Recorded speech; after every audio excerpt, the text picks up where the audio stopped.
Pinagbibitiw na ng ilang transport groups si LTFRB Chairman Teofilo Guadis III. Napapabayaan na raw kasi nito ang kanyang papel sa ahensya.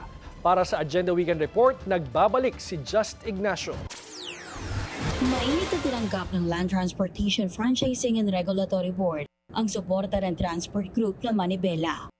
Ito ay matapos sa magpahayag ng suporta si Manibela Chairman Marvel Buena kay LTFRB Chairman Attorney Teofilo Guadis III sa gitna ng umano'y divisive pronouncements ng ilang transport groups na pinagre-resign si Guadis.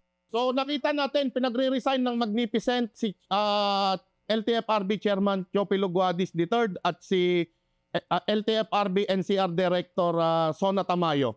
Nasa likod nyo po kami.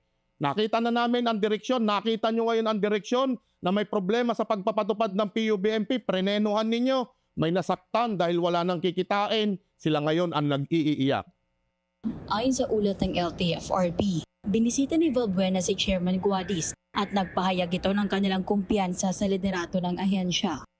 Samantala, mariin namang kinundinan ng Transport Group na Liga ng Transportasyon at Operator sa Pilipinas o LTAP ang naging panawagan ni Pasag Master Leader Roberto Martin, ATODA President Melencio Vargas at Busina National President Marilyn Ramos.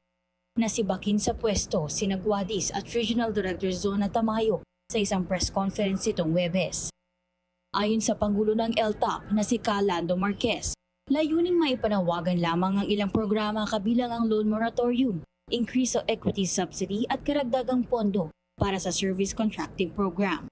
Paninindigan niya, hindi kasama rito na pababain sa pwesto ang mga nabanggit na opisyal ng LTFRB.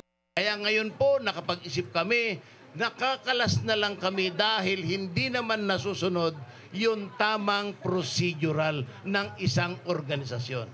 Sinusubukan pang kunin ng Billionaire News Channel ang panig na Roberto Martin, Melencio Vargas at Marlene Ramos.